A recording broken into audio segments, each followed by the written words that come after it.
Iz današnje epizode vodja sistemskega oddelka magistrica Jelena Aleksić. Eden od razlogov, zakaj smo se odločili posebej posvetiti osebni okoliščini invalidnosti, je, da je bila to v zadnjih letih, ko smo prejemali prijave diskriminacije v našo ustanovo, osebna okoliščina invalidnost pogosto zatrjevana kot osebna okoliščina in razlog diskriminacije. In samostojni svetovalec zagovornika Boštjan Vernik-Šetinc. Nič novega pravzaprav ni izumila, gre za pravice, ki grejo komorkoli, je pa ta konvencija na zelo podroben način pregledala, kako zdaj pa naj te pravice, te enake pravice ljudje z invalidnostmi uresničujejo. Se pravi, da niso samo na papirju, ampak kaj to, da jim jih priznamo v enaki meri kot vsem drugim, kaj to za sabo potegne.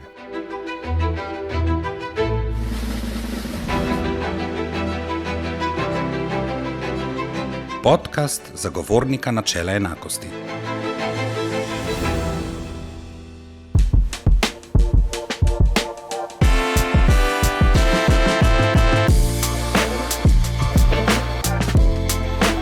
Dober dan, dobrodošli in dobrodošli v novi epizodi podcasta zagovornika načela enakosti. Danes bomo predstavili doslej najobsežnejše posebno poročilo, ki so ga pripravile sodelavke in sodelavci zagovornika. Na skoraj 200 straneh so razgrnili rezultate pregleda izpolnjevanja obveznosti, ki jih ima naša država po Mednarodni konvenciji o pravicah invalidov. Osredotočili so se predvsem na vrzeli in izzive pri uresničevanju teh pravic z upanjem, da bo v prihodnjih letih s celostnim in sistematičnim pristopom dosežen dodaten napredek. Podcast urejam Mitja Blažič s sodelavkami in sodelavci.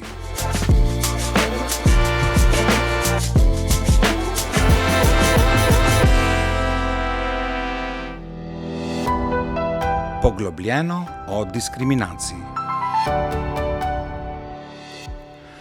Slovenija je leta 2008 ratificirala Mednarodno konvencijo o pravicah invalidov. Konvencija predstavlja velik premik v razumevanju človekovih pravic oseb z invalidnostmi. Ta mednarodni dokument jamči, da imajo vsi ljudje z invalidnostmi vse človekove pravice na izenačeni osnovi kot drugi in da jim je zagotovljena možnost, da te pravice sami tudi uresničujejo. Magistrica Jelena Aleksić vodi oddelek za sistemsko spremljanje, ozaveščanje in preventivo. Vprašali smo jo o pomenu posebnih poročil in seveda o tem, kako so se lotili pregleda uresničevanja pravic oseb z invalidnostmi.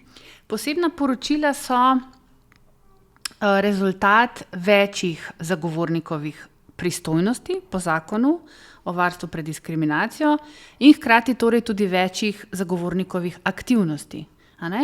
V posebna poročila zlijemo sodelavci pri zagovorniku sadove svojega dela iz večjih nivojev. Eno je spremljanje splošnega stanja, kaj se dogaja na področju varstva pred diskriminacijo v državi. Drugo je raziskovanje, proučevanje.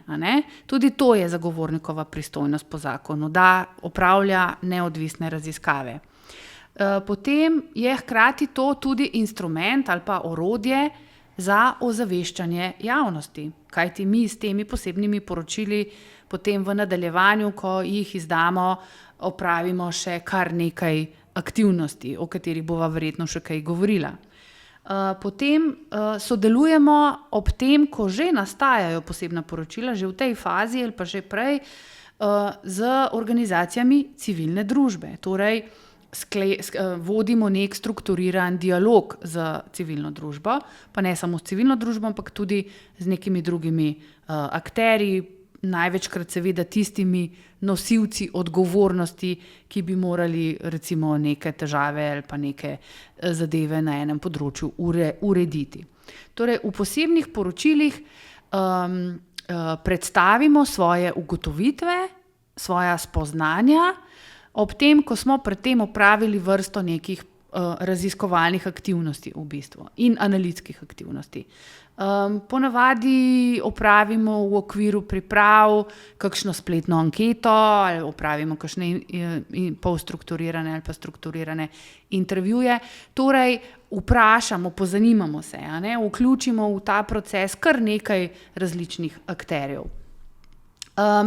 Posebna poročila so posebna, potem, da so mogoče malce bolj obsežen zagovornikov izdelek, in malce bolj kompleksen, bolj strukturiran, ampak so namenjena temu, da osvetlimo neko bolj konkretno, specifično vprašanje.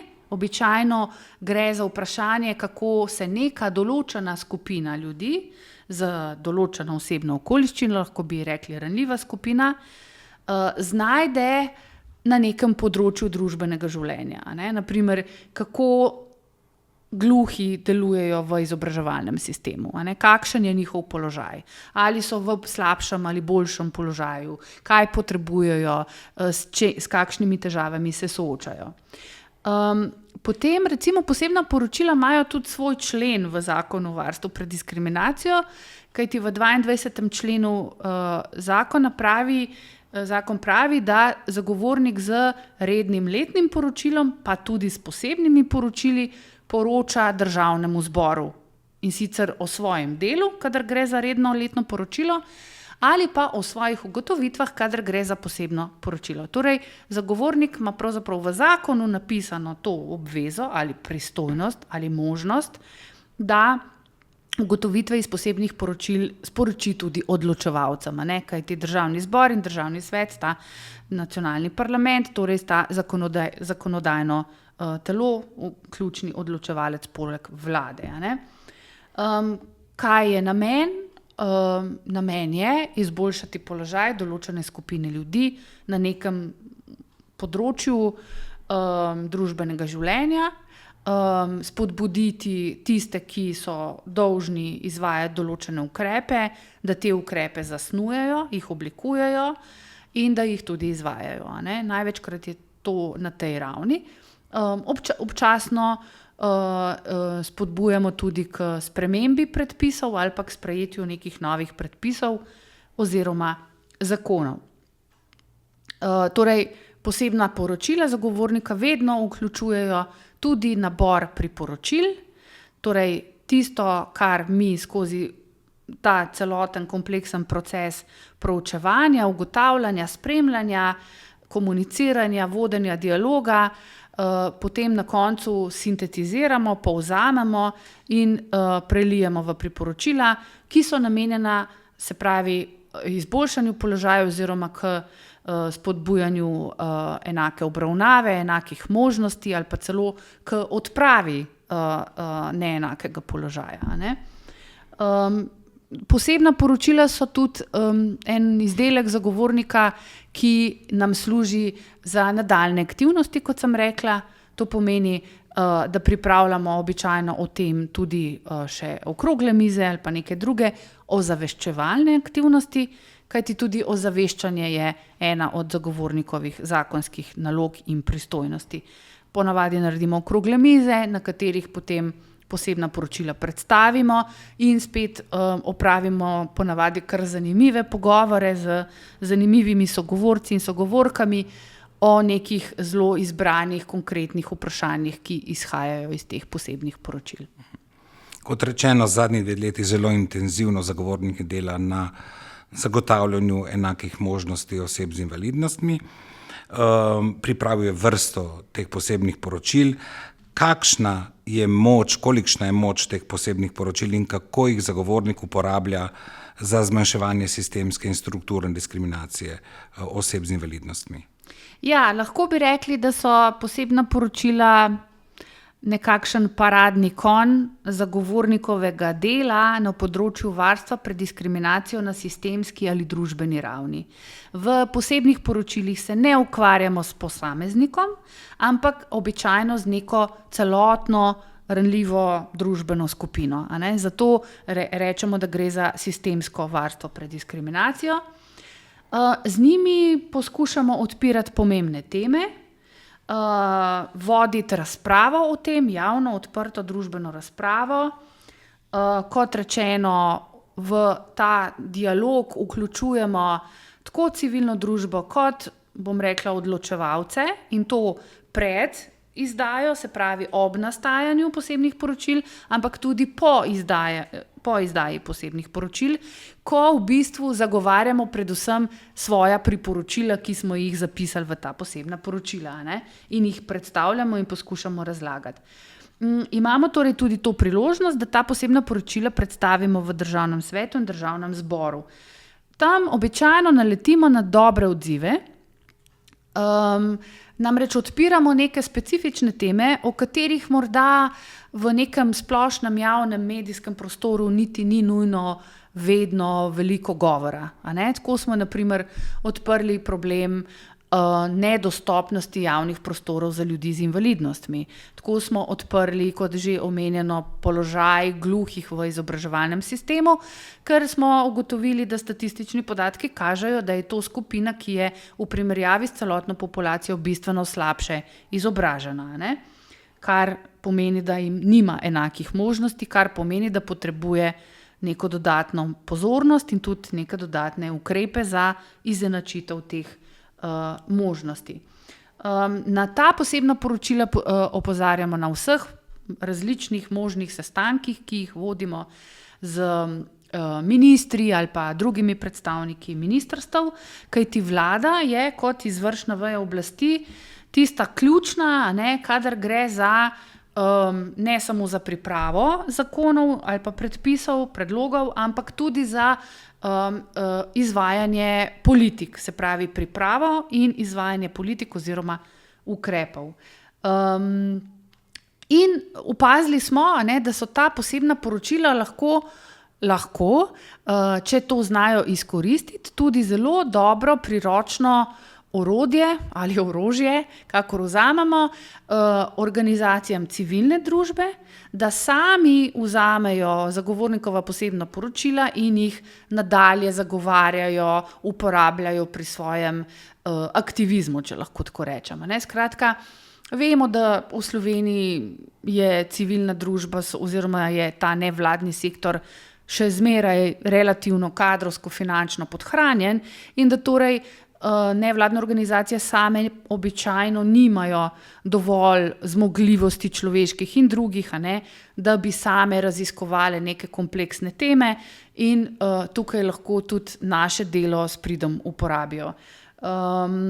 Tako da v resnici gre za nek, bom rekla, pripomoček za vse, ki se želijo ukvarjati ali pa morajo ukvarjati z odpravljanjem neenakih možnosti ali pa manj ugodnega položaja nekih določenih družbenih skupin.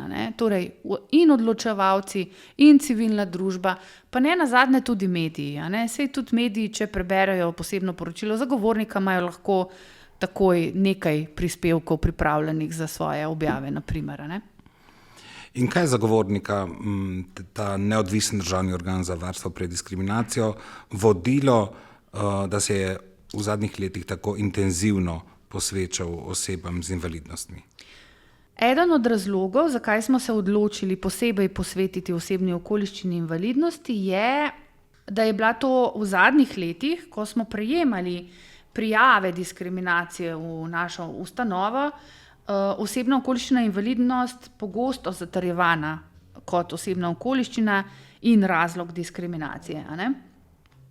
Drugi razlog je pa bil ta, da je pri ljudeh z invalidnostmi en kup enih predpisov oziroma zakonov in predpisov in drugih predpisov, ki urejajo njihove neke zelo posebne, konkretne, posamične pravice in tako naprej. In da gre za eno kompleksno področje, ki je hkrati tudi pogosto notranje neskladno. Se pravi, da eni predpisi posegajo v neke druge predpise, ustvarja se zmeda, niso jasne te pravice, ni dovoljšne pravne varnosti za zavarovanje teh pravic. Skratka, to vse povzroča dodatne težave ljudem z invalidnostmi. Zato smo poskušali na tem področju v zadnjih 2 letih premakniti kaj tudi v smeri, da bi se recimo poenostavilo kakšne predpise, da bi se sicer tudi kakšne predpise dodalo, zato ker smo ugotovili, da so pa določene skupine z določenimi invalidnostmi popolnoma spregledane, kot naprimer gluhoslepi. Skratka, en zelo pomemben razlog je bil, da je eno celo to področje pravnega urejanja velik izziv. Skratka, je slabo, je kompleksno, je nepregledno, je kontradiktorno in tako naprej. No, tretji razlog pa izhaja tudi iz naših preteklih raziskav, ki smo jih uspeli opraviti s pomočjo tudi nekaterih zunanjih izvajalcev. Namreč v tem, da smo videli, da je o tem, da je treba zagotoviti enakost ljudem z invalidnostmi v družbi, zelo visoko družbeno soglasje.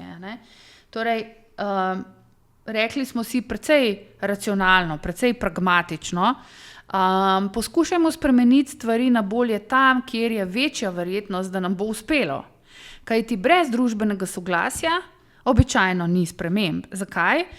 Vmes je politika, vmes so odločevalci in ti se morajo navdušiti nad tem, kar jim mi predlagamo, ali pa kar jim mi govorimo, poleg še seveda nevladnih organizacij. Naprimer, v zadnji raziskavi, ki smo jo opravili, in to je bilo leta 2022, o izkušnjah in o dojemanju diskriminacije, se je naprimer velika večina, ogromna večina, tako rekoč absolutni konsens obstaja, skoraj 92% vprašanih, to pomeni 92% prebivalcev Slovenije, kajti ta raziskava je reprezentativna, strinjalo, da je prav, da delodajalec neki osebi, ki ima neko invalidnost oziroma oviranost, omogoči prilagoditev tega njenega delovnega mesta. Recimo 80% prebivalcev Slovenije pa tudi recimo ne bi imelo težav, če bi imelo za svojega sodelavca osebo z invalidnostjo. Skratka, kaj to govori? To so čisti klasični sociološki podatki, govori nekaj o naši družbi, ki je ljudem z invalidnostmi oziroma oviranostmi naklonjena, je empatična, je razumevajoča. To so bili naši glavni motivi in moram reči, da smo v resnici dejansko v teh 2 letih tudi kar nekaj uspeli premakniti, kot naprimer, da smo bili enim bolj glasnih pri odpravi odvzemov volilne pravice ljudem z intelektualnimi invalidnostmi, kar je na koncu v resnici prispeval predvsem Državni svet z svojim predlogom zakona, ki ga je Državni zbor tudi sprejel. To se nam je zdelo, da je recimo ena taka oprijemljiva naša, bom rekla, kar velika uspešnica. Pa sodi diskriminacija oseb z invalidnostmi med bolj razširjene oblike diskriminacije pri nas?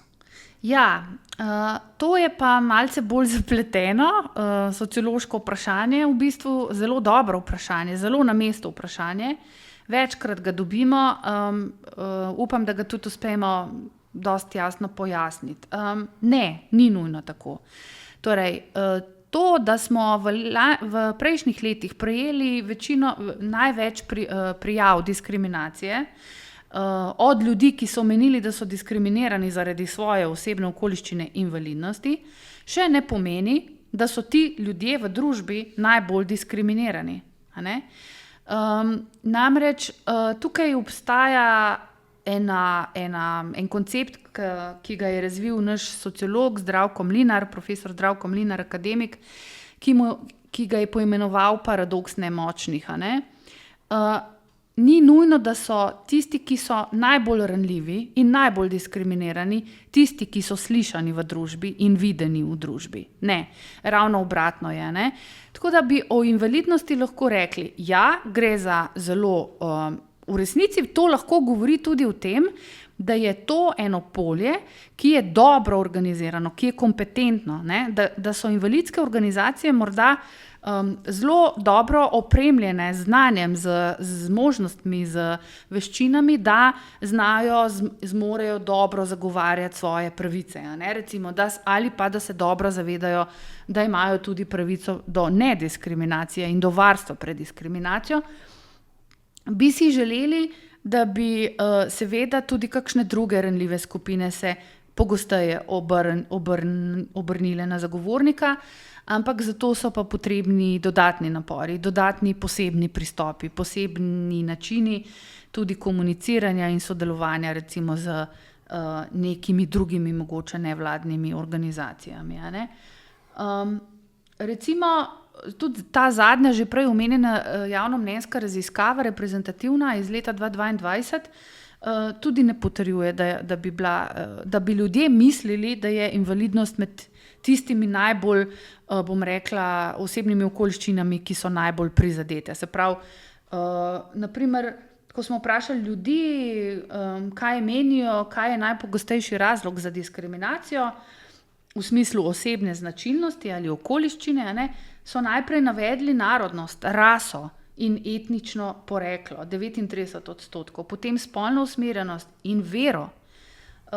Invalidnost je nekje na sredini. In to tudi kaže na to, da verjetno je temu dejansko tako. Seveda pa bo vsak, ki je ranljiv zaradi neke svoje osebne značilnosti, menil, da je ta njegova ali njena značilnost najbolj na udaru, zato ker smo ljudje tako ustvarjeni, da vidimo najprej svojo lastno situacijo, pa potem ne zmoremo ali pa ne zmoremo gledati širše. Ne? Ampak tako nekako je to. Tisti, ki so najšibkejši, so ponavadi tudi najbolj nevidni in najmanj slišani. Katera vse so ta posebna poročila, ki jih je zagovornik v zadnjih letih pripravil in se ukvarjajo z vprašanji invalidnosti? Ja, na temo invalidnosti smo v bistvu prvo posebno poročilo izdali leta 2021, torej že omenjeno posebno poročilo Položaj gluhih v izobraževalnem sistemu. Potem je sledilo drugo posebno poročilo leta 2022, Dostopnost srednjih šol za gibalno ovirane. Potem pa smo v letu 2023 izdali kar 3 posebna poročila na to v zvezi z osebno okoliščino invalidnost, in sicer 2 manjši, bi rekla kot siamska dvojčka, 2 polovički, 2 manjši posebni poročili, vendar ne nepomembni, o nedostopnosti javnega medkrajevnega avtobusnega prevoza za gibalno ovirane in potem še za senzorno ovirane, in pa o nedostopnosti objektov v javni rabi za ljudi z invalidnostmi. In nazadnje, lansko leto, eno zelo obsežno posebno poročilo z naslovom Za uresničevanje pravic vseh ljudi z invalidnostmi. In to je tudi najobsežnejše posebno poročilo, ki jih je v svojih skoraj 10 letih delovanja pripravil zagovornik načela enakosti. Kako ste se ga lotili? Kakšna je njegova struktura, kako ste ga pripravljali? Jaz bi samo najprej še to pojasnila, da bo bolj razumljivo. Zdaj zagovornik obstaja od leta 2016, prvo posebno poročilo pa je izdal leta 2019. A ne? Se pravi, zagovornik ni mogel takoj za tistimi nekaj malega zaposlenimi opravljati takih bolj kompleksnih analiz in proučevanj, tako da v bistvu šele zadnja leta izdajamo in delamo posebna poročila.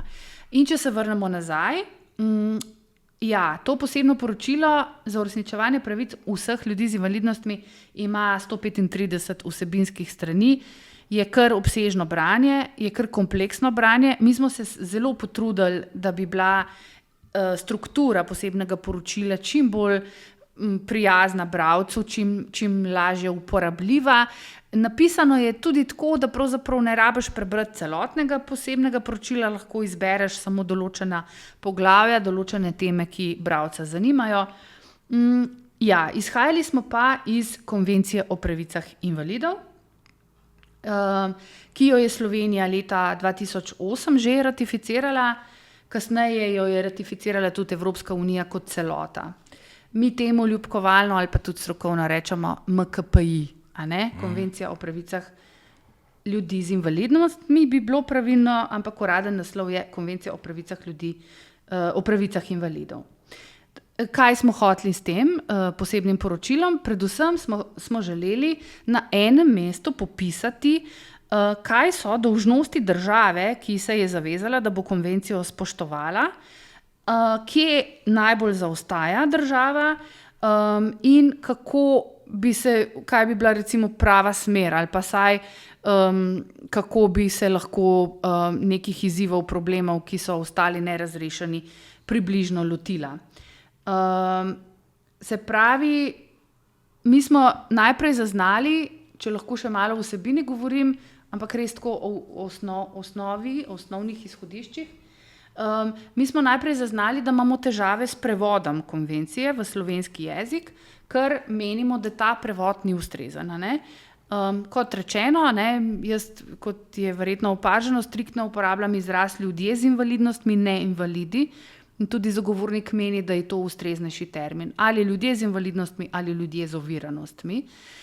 Namreč to je pojem, ki je bistveno širši od pojma invalid, ker pojem invalid je pravni termin, ki ga najdemo v naši zakonodaji in izpušča določene skupine ljudi iz definicije, kdo je invalid, v nasprotju s konvencijo, ki je v tem smislu bistveno širša in bi torej morala biti tudi naša zakonodaja bistveno širša, se nanašati na več skupin ljudi.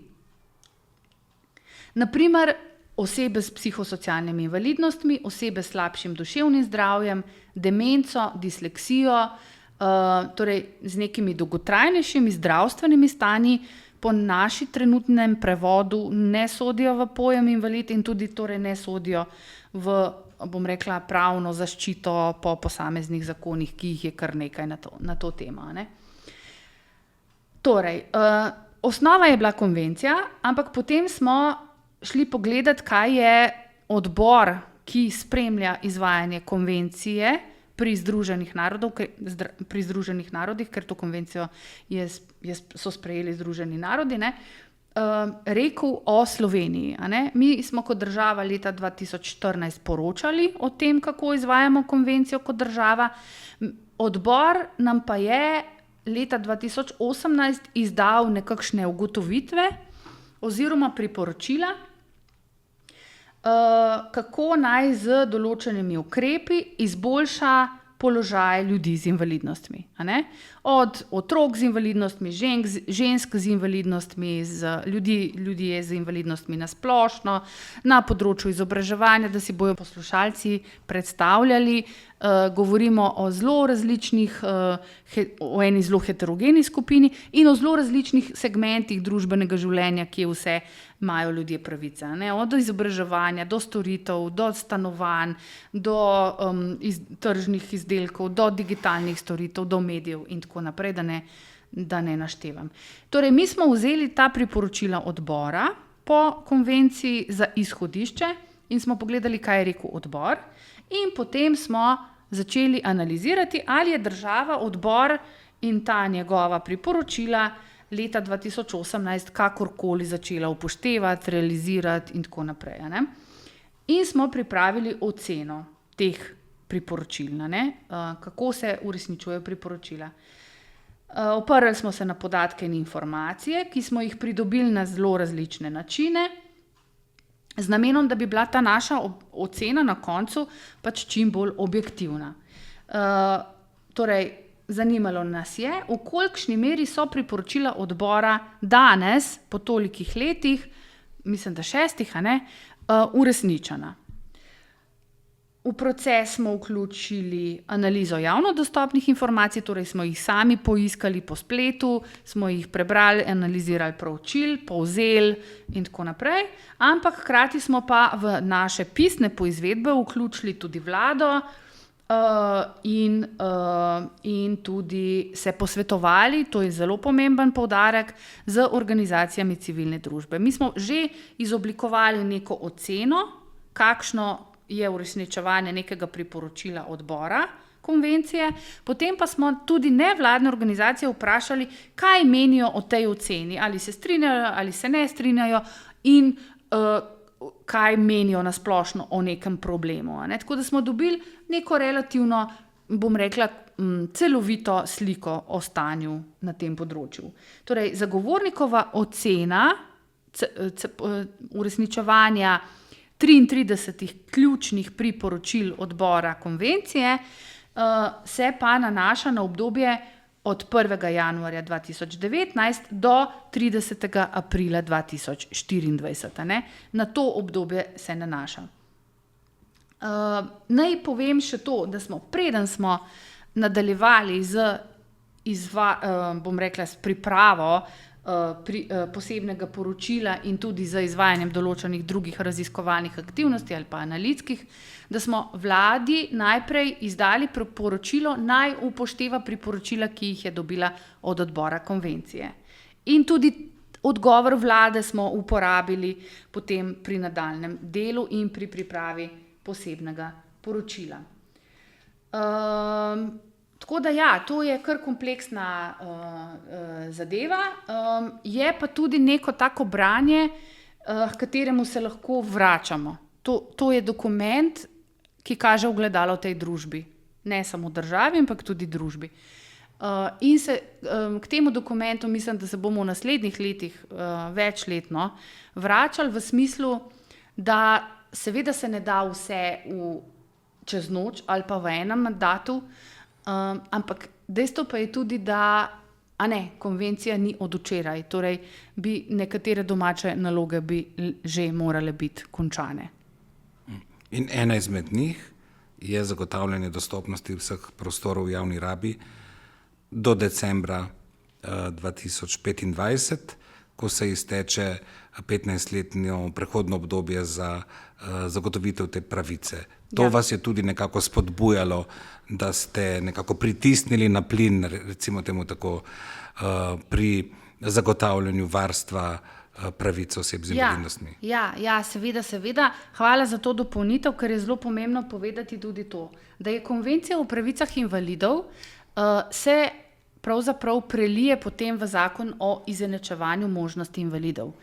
To je zakon, ki bi moral biti nekakšen sistemski zakon, ki govori o vseh pravicah, ki jih imajo v tej državi ljudje z invalidnostmi. In tako nekako je tudi zastavljen. In mi smo seveda pogledali, kaj pravi ta zakon. In zato smo tudi pripravili nekaj posebnih poročil, kjer smo se z posameznimi vidiki dostopnosti ukvarjali. Dostopnost je ena zelo široka pa kompleksna tema. Kadar govorimo o dostopnosti, ne govorimo samo o dostopnosti fizičnega ali pa fizičnega prostora, se pravi, ne govorimo samo o dostopnosti za gibalno ovirane, ampak govorimo tudi o dostopnosti informacij in komunikacij, kar je zelo pomemben poudarek, kajti vedno bolj smo prepričani tudi pri zagovorniku in se strinjamo s tistimi nevladnimi organizacijami, ki poudarjajo pomen uporabe tako imenovanega preprostega jezika ali pa še bolj pravilno lahkega branja ali pa lahkega govora, ne samo za ljudi z določenimi intelektualnimi in psihosocialnimi invalidnostmi, ampak tudi za nekatere druge ranljive skupine, kot so na primer ljudje, ki so starejši, imajo zmanjšane kognitivne zmožnosti, tujci, ki slabo govorijo slovensko, še ker se učijo, potem otroci zaradi svoje starosti težje razumejo kakšna besedila. Skratka, to je vse dostopnost. In ja, to nas je spodbudilo, ker smo ugotovili, da pač ta država ne spoštuje zavez, ki jih je sama dala v obliki zakona, kjer je predpisala določene roke za zagotovitev določenih prilagoditev. Tako je avtobusni prevoz v bistvu že zamujen zakonski rok, pa bi moral biti prilagojen, tako so v bistvu objekti v javni rabi, bo konec leta se iztekel ta končni rok za prilagoditve, železnice bodo kmalu, tukaj pa vemo že danes, da ne bodo prilagojene in tako naprej. Skratka, gre za to, da poskušamo s tem, kar delamo v obliki posebnih poročil, tudi predvsem spodbujati tiste, ki bi morali narediti domačo nalogo, da naredijo ukrepe in izboljšajo situacijo. Vemo, da ni vse mogoče čez noč, ampak vsaj, da se začnejo neki določeni procesi. In boste v prihodnjih letih tudi spremljali uresničevanje teh priporočil? Ja, bomo spremljali, tako kot spremljamo uresničevanje priporočil tudi že pri prejšnjih posebnih poročilih, kjer smo izdali vrsto priporočil prav tako vsaj enkrat na leto vprašamo tiste, ki smo jim priporočila izdali, torej naslovnike, zavezance nekako za varstvo pred diskriminacijo, kaj je bilo narejenega, kaj je uresničeno in kaj ni uresničeno, čeprav potem sami ovrednotimo te odgovore, ki so lahko tudi seveda predstave o tem, kdaj je nekaj doseženo kot cilj, tudi zelo različne. Ne? Malce je torej zagovornik načela enakosti trn v peti, ki spominja odločevalce, da je potrebno neke ukrepe sprejeti, malce pa je tudi seveda nek pomočnik, ker v vseh teh priporočilih tudi pripravljen ponuja rešitve. Ja, če se malce pošalimo, bi lahko rekli, da ne samo zagovarjamo, ampak tudi zelo veliko prepričujemo. Najlepša hvala za vsa ta pojasnila in uspešno delo še naprej. Hvala, Mitja.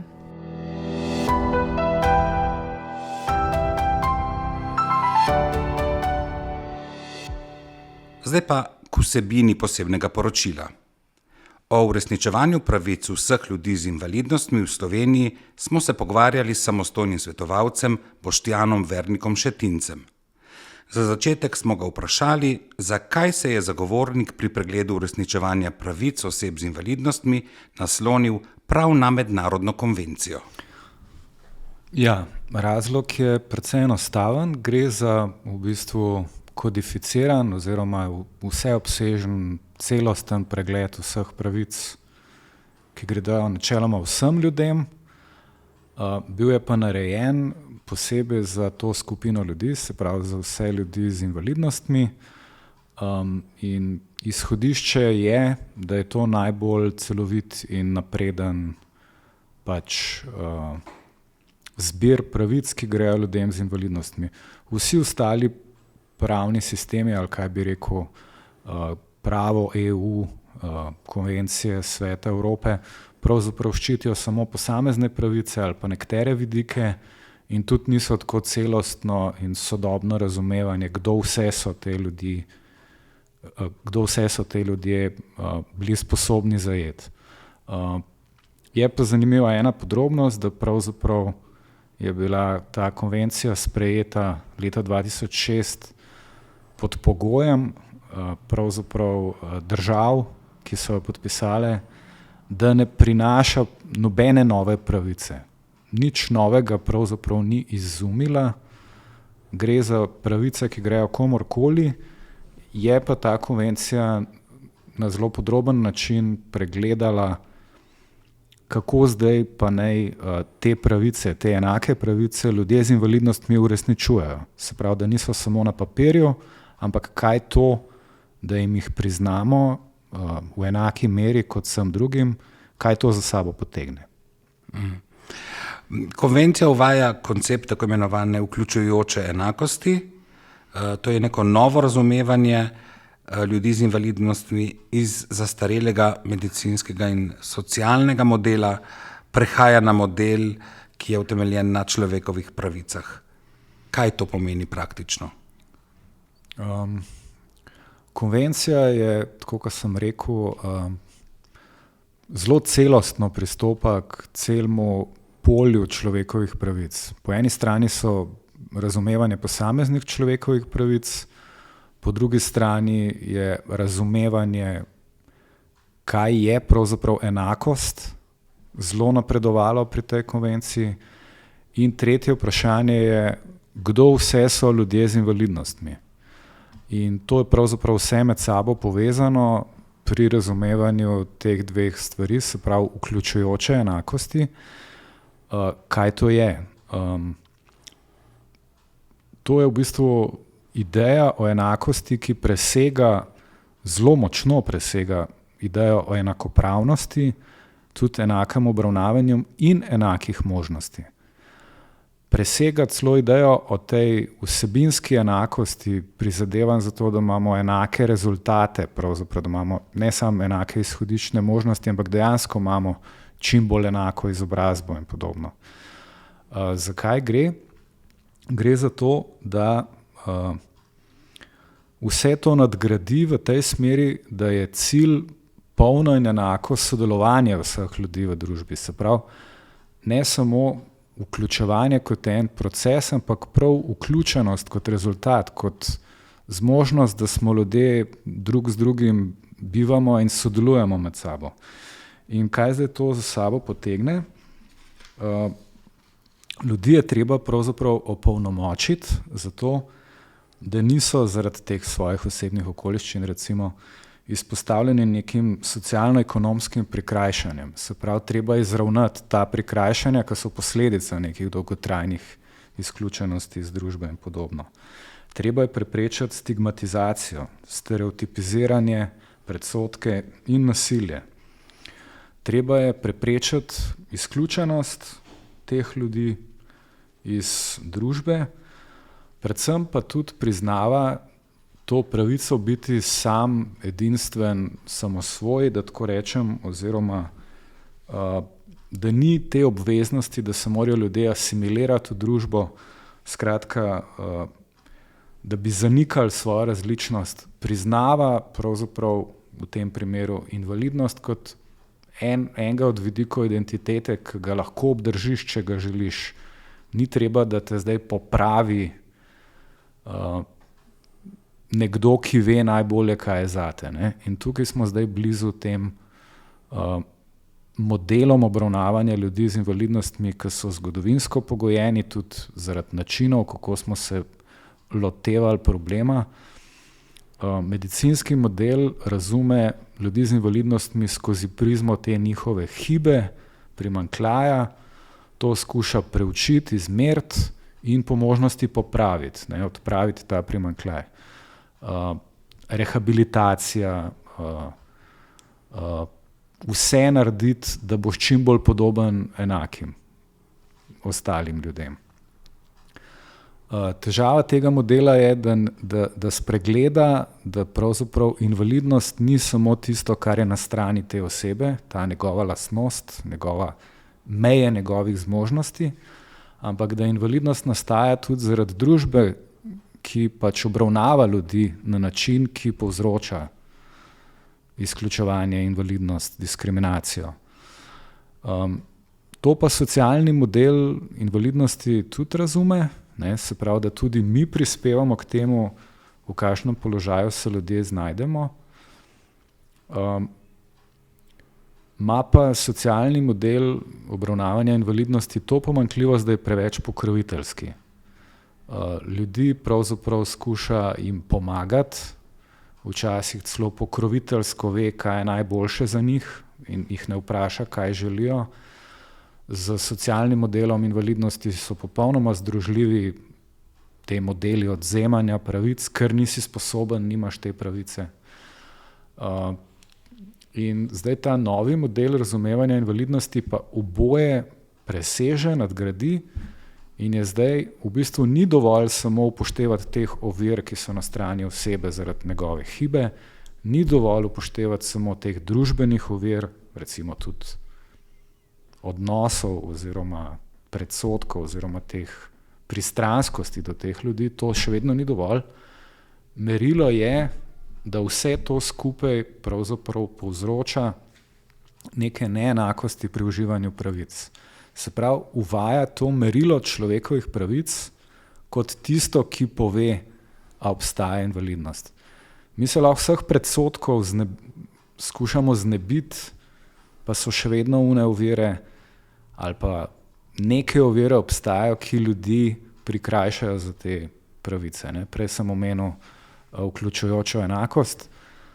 Če ne bomo odpravili socioekonomskih prikrajšanj, če ne bomo opolnomočili ljudi, še vedno morda ne bojo sposobni uresničevati človekove pravice. Zato ta model razumevanja invalidnosti v bistvu opolnomoči za človekove pravice. Že takoj na začetku ste se pri pisanju posebnega poročila soočili tako s terminološkimi kot tudi s konceptualnimi težavami pri poimenovanju položaja ljudi z invalidnostmi. V Sloveniji se na primer že dlje časa ne moremo uskladiti, ali bomo govorili o ljudeh z invalidnostmi, o invalidih, o osebah s hendikepom, o osebah s posebnimi potrebami in še kakšen izraz bi se našel. Zagovornik načela enakosti se je tu nagibo k uporabi besedne zveze osebe z invalidnostmi, ljudje z invalidnostmi, kot prevaja besedno zvezo Persons with Disabilities v konvenciji. Zakaj je to poimenovanje pomembno in zakaj se je zagovornik odločil za tako poimenovanje? Ja, najprej treba reči, kaj je pravzaprav zagovornikova glavna naloga. Ne? To je preprečevanje in odpravljanje diskriminacije zaradi invalidnosti in zagovarjanje enakih možnosti oziroma enakega obravnavanja ne glede na invalidnost. In zdaj jasno je, da moramo invalidnost pravilno razumeti. Eno je zdaj to razumevanje invalidnosti in konvencija o pravicah invalidov je najbolj daljnosežno spremenila ta način razumevanja invalidnosti. Sem že prej opisal pač te modele razumevanja invalidnosti in to pravzaprav terja preobrat v razumevanju ne samo kdo to so, ampak kako invalidnost nastaja in kaj vse za sabo potegne naša obveznost preprečati vse zapostavljenosti zaradi invalidnosti. Zaradi konvencije se je morala tudi pravo EU začeti spreminjati in razumevanje, kdo so ljudje z invalidnostmi v EU se je spremenilo. To isto, ta proces pravzaprav spreminjanja tega razumevanja more pravzaprav tudi v Sloveniji dobiti svoj odziv, ne samo v pač člankih ali pa nekih razpravah, ampak tudi v zakonodaji in praksi. In pri tem, ko smo začeli uporabljati ta termin, pravzaprav nismo imeli izbire, zato ker smo vzeli kot predmet preučevanja naše glavno merilo konvencijo o pravicah ljudi z invalidnostmi in žal je pač treba ugotoviti, da je bila ta konvencija v Sloveniji napačno prevedena. To sicer ni samo fenomen v Sloveniji, tudi še kakšna druga država je imela to težavo. Zdaj ne bi pač razpravljal o tem, zakaj je do tega prevoda prišlo v takšni obliki, kakršna je.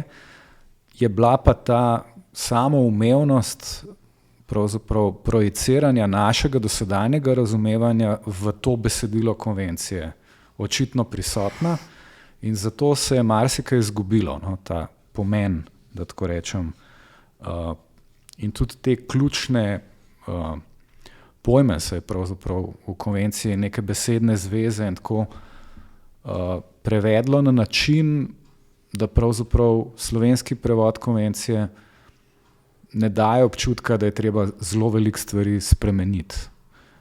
Res je pa prav nasprotno, pač te spremenjeno razumevanje za sabo marsikaj potegne. In mi smo pač skušali na ta način to upoštevati, predvsem pa tudi dejstvo, da se veliko ljudi ne identificira s pojmom invalid, ki je pač v konvenciji še manj recimo z oznakami, kot je invalidna ženska, invalidna deklica, invalidni otrok. Tega pač tudi ne bomo nikoli mogli preseči, ker enostavno nekateri se ne morejo najti v tem. To je bil drug vidik in tretji vidik, ljudje z invalidnostmi. Ta poudarek je, da je več invalidnosti. Ni samo ena invalidnost, ampak jih je več.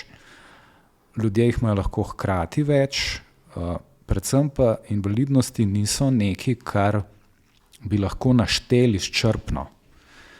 Konvencija pravi, da je invalidnost koncept, ki se razvija, ki terja pravzaprav odprto razumevanje, kdo vse so ljudje z invalidnostmi, tudi ljudje s nekimi trajnejšimi stanji, ne pa trajnimi in nespremenljivimi, kjer pač z zdravljenjem ne moreš več stanja spremeniti, tako kot medicina razume invalidnost. Vse to je bil razlog, da smo skušali tudi pravzaprav zavzeti stališče, da bomo čim bolj vključili vse, da ne bomo nikogar pozabili, da ne bo noben spregledan in da se lahko ljudje najdejo v tem. Čeprav razumem ta terminološki oziroma konceptualni problem, se naša zakonodaja naslanja predvsem na besedo invalid, ki je vezana na status in prinaša zakonodaja nekatere pravice. In se zaleti v konvencijo, ki pa pravi, da so osebe z invalidnostmi več kot samo osebe s statusi. To je sigurno en vidik. Bi pa rekel, da je pač v notranji zakonodaji sploh ni samo enega pojma invalid in enega statusa invalida. Je cela vrsta različnih statusov, ki so različni ljudje z različnimi kriteriji zraven ušteti, da tako rečem, v to. Potem imamo besedo invalid tudi za neke odprte stvari, ne? Poleg konvencije, ki nekako še prevede to opredelitev, kdo vse so ljudje z invalidnostmi, pa tudi to ne perfektno. Imamo recimo zakon o izenačevanju možnosti invalidov, ki je tudi tako široko relativno to. Imamo pa naslednjo težavo, da tudi z novejšimi zakoni, pravzaprav vsak zakon zase skuša pravzaprav novo definicijo iznajti za potrebe tega, kakšne pravice bo dodelil ljudem. In to je pač narobe svet, ne. Če imamo skupno definicijo, kdo so ljudje z invalidnostmi, če imamo merila, na podlagi katerih bomo dodeljevali neke posebne ugodnosti in tako naprej, če imamo merila, kaj moramo doseči, da imajo vsi enake pravice, potem bomo znali tudi umeriti te pravice ali pa jih vsem enako priznati, ne pa samo nekaterim, ali bo pa zmeda. In trenutno najbrž v naši zakonodaji kar velika zmeda glede tega, kaj komu gre in komu ne in zakaj.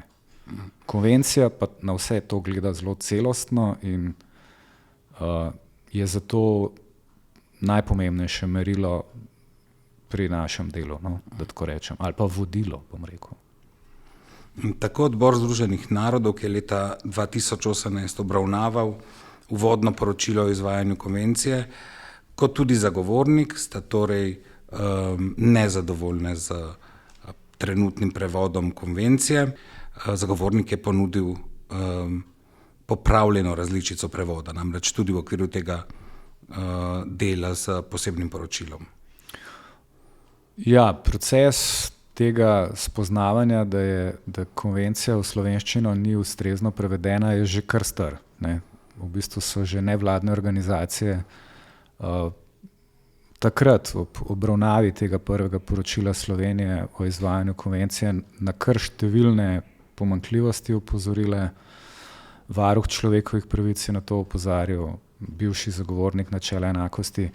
In tudi sami smo pravzaprav ob svojem delu, ob tistih določbah, ki se nanašajo na prepoved diskriminacije, pravzaprav opazili, da je kar nekaj izrazov napačno prevedenih oziroma netočno. Skratka,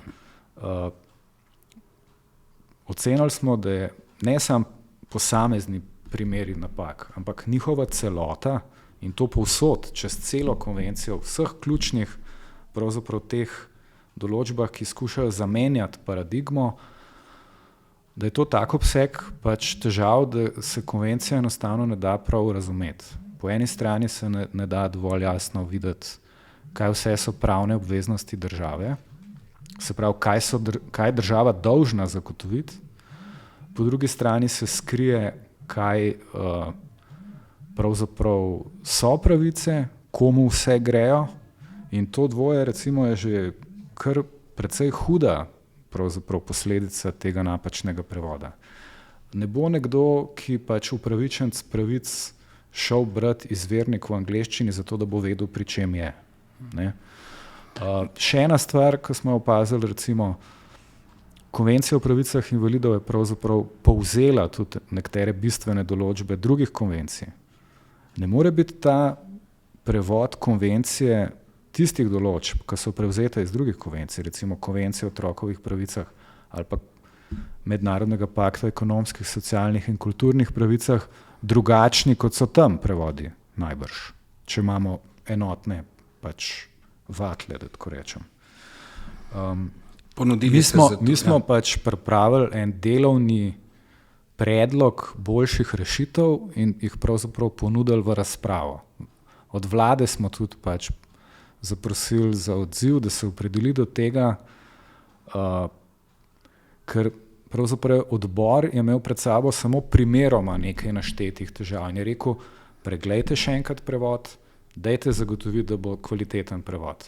In zdaj nihče ni hotel pravzaprav niti scela pogledati vseh težav v prevodu. In če lahko samo kritično še to rečem, pravzaprav te napake, ki smo jih opazili, niso vse. Že zdaj smo jih opazili še ene par. Pravzaprav, ko natančno bereš in uporabljaš posamezne določbe, ko bereš tudi, kako odbor razlaga, kaj te določbe pomenijo, šele postaneš pozoren na nekatere podrobnosti. In kakšen je bil odziv na ta predlog novega prevoda? Ja, to je kar zagatno. Pač vlado smo prosili za formalni odziv, ga pravzaprav nismo prejeli. Tudi posamezna ministrstva na formalen način se niso odzvala do teh vprašanj. Eno od ministrstv je recimo pač naše priporočilo štela za tehtno in so rekli, da je pač v njihovem področju, da se strinjajo s tem. To je bilo recimo ministrstvo za pravosodje. Kakšno drugo ministrstvo je pa precej odklonilno, pa pravzaprav samo z eno samo podrobnostjo, da tako rečem, zavzelo stališče in o tem komuniciralo, ne vem, prek medijev, v izjavi za javnost. Ampak so še drugi deležniki, spet niso bili vsi navdušeni, nekateri so pa bili. Mi pač moramo to razpravo odpreti in to je bil bistveni namen.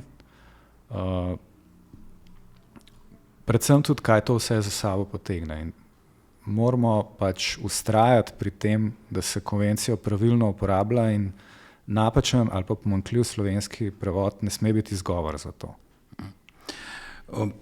Poleg tega problema s prevodom konvencije je zagovornik v posebnem poročilu pregledal tudi vseh 33 ključnih neuresničenih priporočil odbora Združenih narodov za pravice oseb z invalidnostmi. Katere so glavne ugotovitve, kako daleč smo z uresničevanjem konvencije in kako z uresničevanjem priporočil odbora? Ja, to posebno poročilo je pač nastalo v nekem časovnem obdobju, ko smo lahko upali, da je pač že marsikaj narejenega.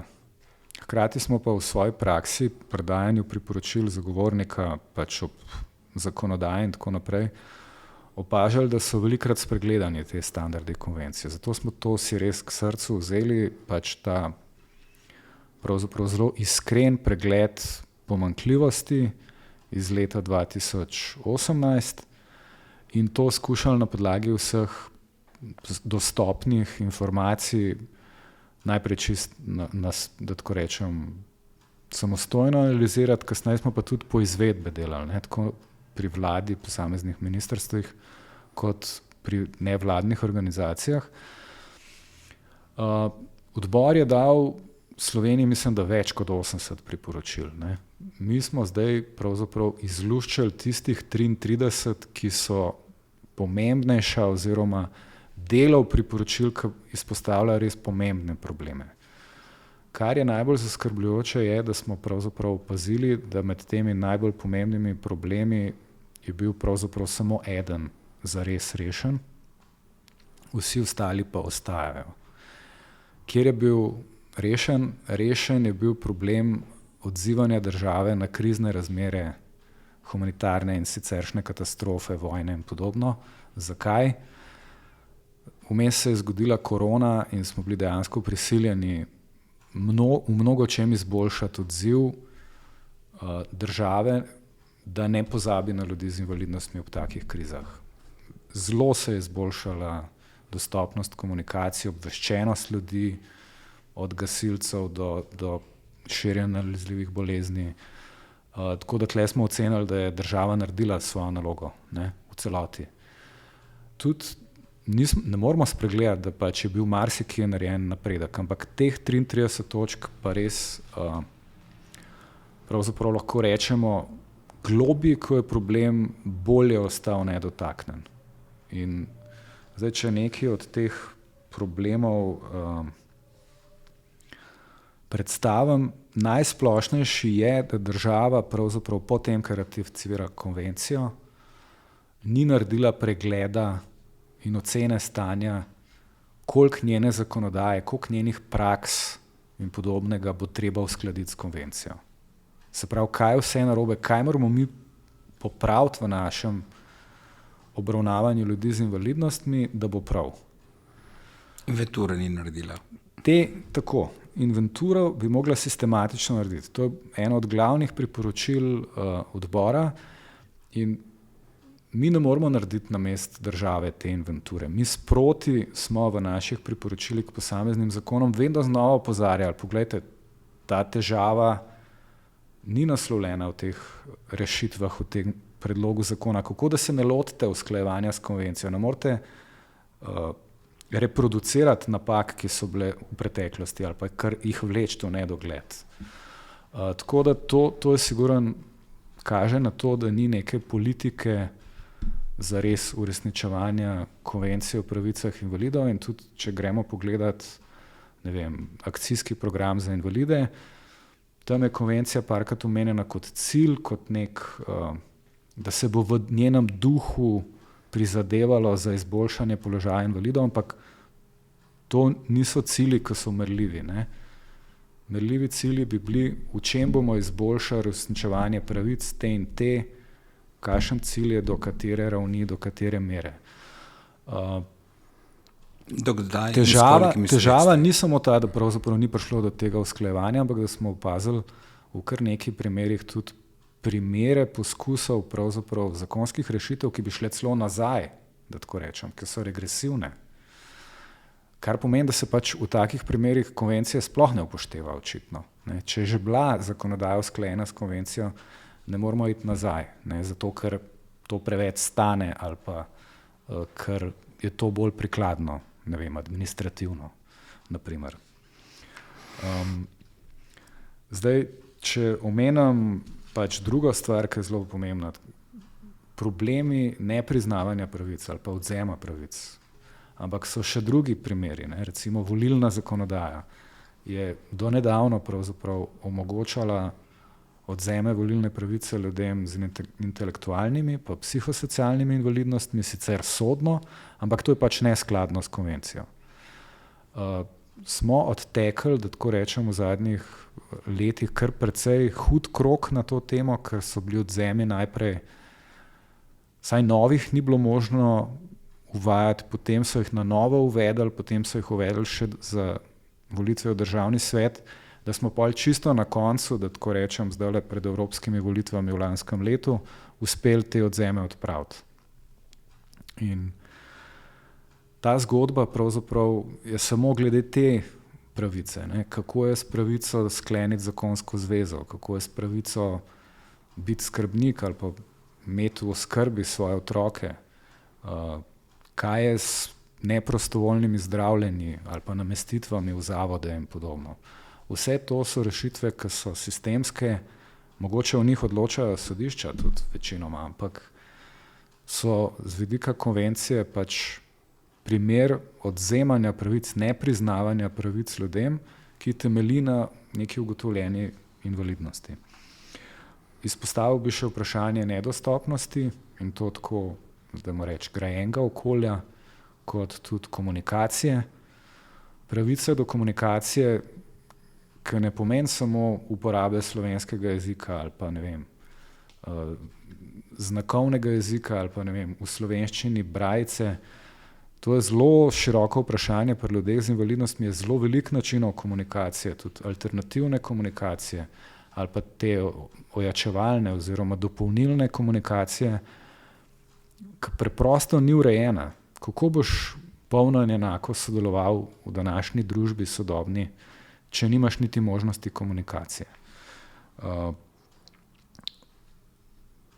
Potem so pa še razne rešitve, ki so potrebne zaradi opolnomočenja, recimo vprašanja, komu vse gre osebna asistenca, lahko to pogojujemo s starostjo, kaj je recimo z vprašanji podpornega odločanja za ljudi z intelektualnimi pa psihosocialnimi invalidnostmi, ko je potrebna ena cela mreža, da tako rečem, ukrepov za življenje v skupnosti in opolnomočenje ljudi, ne, se pravi, ni dovolj, da priznamo pravice, da spremenimo zakon, ljudi moramo pripraviti, da so sposobni uresničevati te pravice.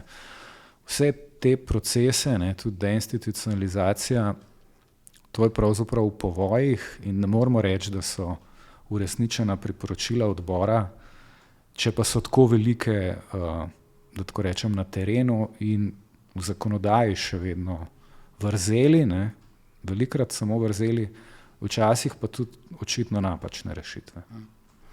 V posebnih poročilih zagovornik ponavadi priporoča izboljšave. V tokratnem posebnem poročilu pa je povzel vsa priporočila na temo položaja ljudi z invalidnostmi od ustanovitve organa do leta 2024, ko je bilo posebno poročilo končano. Za konec, katera so ključna? Kateri so ključni predlogi za izboljšave?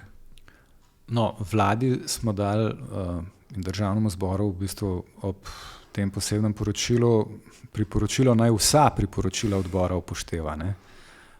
Zdaj, tudi zagovornik bi lahko rekel, da je večino vseh ključnih problemov zaznal in jih v svojih priporočilih že pred tem posebnim poročilom pravzaprav predočal, ampak če lahko izpostavim kot ključna, bi rekel dva. Eno je bilo ob sprejemanju akcijskega programa za invalide, da je treba narediti eno vizijo, da je potrebno eno vodenje in tudi, da mora biti jasno približno narejen načrt oziroma dognan način, kako bomo uresničevali standarde konvencije. Se pravi, kako bo konvencija zaživela, ker sama od sebe se ne bo uresničevala. Se pravi, kako bomo presegli to razumevanje, da bomo povsod po malem izboljševali položaj invalidov, da bomo veliko delali na tem, ne pa, da bi imeli merljive cilje opredeljene, kaj želimo doseči, polno in enako uresničevanje vseh pravic. Saj bo to terjalo svoj čas postopoma, ampak rabimo en plan pravzaprav v tej smeri, ne pa, da bo s časoma bolje, ali pa, da ni zdaj pravi trenutek, ker so prioritete drugje. In s tem je povezano pa tudi eno drugo priporočilo, ko ga velikokrat ponavljamo. Ponavljamo ga ob tem, ko naletimo na očitno regresivne, recimo, predloge predpisov, kako bo naenkrat manj ljudi upravičenih do nekih pravic, ko je treba oklestiti število upravičencev, ker da so prevelika finančna bremena, recimo proračunska, ker je to preveč zapleteno in terja preveč administrativnih naporov, ker je to recimo preveč zapleteno. Zelo pomemben je en člen konvencije, ki pravi, da je treba za učinkovito uresničevanje vseh pravic in enako nameniti vse razpoložljive vire. In prednostno je treba pač obravnavati ljudi, ki so v najbolj ranljivih položajih. To so ene obveznosti, ki niso samo iz konvencije o pravicah ljudi z invalidnostmi, ampak tudi iz pakta o ekonomskih, socialnih in kulturnih pravicah in se jih velikokrat premalo zares vzame. Zakaj je to pomembno? Tudi zato, ker je eno od ključnih spoznanj, in ga tudi pogosto predočamo, da nekih sistemskih diskriminacij, odrekanja pravic ali z zakonodajo ali pa s politikami ne morejo nikoli opravičiti taki razlogi, se pravi ekonomski razlogi, administrativni razlogi oziroma neka pač izgovor, da so druge stvari bolj pomembne. Pač Slovenija najbrž je toliko razvita, da to zmore brez vprašanja. Vprašanje je, kje so prioritete. In to zdaj zahajamo pač na raven političnih prioritet, ampak mi smo dolžni pač te obveznosti predočati, ki so pravne obveznosti, to zavezuje. Vprašanje je, kaj vse lahko naredimo, da bi pač te obveznosti bile spoštovane. In v tem smislu mogoče tudi ena stvar, ki med vrsticami jo skušamo predočiti, je, da moramo preprečiti, da bi ljudje živeli v družbi eden mimo drugega. Ta izolacija, segregacija, recimo tudi ta izraz ni preveden v konvenciji tako, kot bi moral biti, da razumemo, o čem govorimo. Ta vzporedna življenja v institucijah ali posebnih šolah ali kaj podobnega, to je treba pač opustiti in moramo začeti živeti eden poleg drugega. Ne samo v tej neki strpnosti pa brez stika.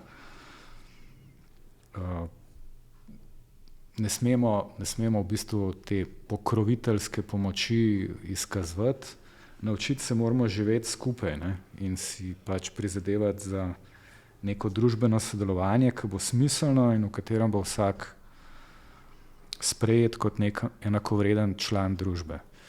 To je pač kar zahtevna naloga, preizprašati vse te predsodke do ljudi, ki se jih bojijo, ki jih ne želijo imeti za sosede, ljudje, ki se jim zdijo nevarni, je pa pač vredno truda. In mislim, da smo uspeli dokazati neko, kaj bi rekel, potrpežljivost, pa tudi vztrajnost pri tem. In upam, da bomo še naprej tako. Dobro, Boštjan Vernik Šetinc, hvala lepa za prelet v resnici tega obsežnega posebnega poročila. Veliko stvari je še v poročilu, ki jih nismo danes omenili, zato poslušalke in poslušalce vabimo, da si ta dokument Zagovornika načela enakosti tudi sami preberete.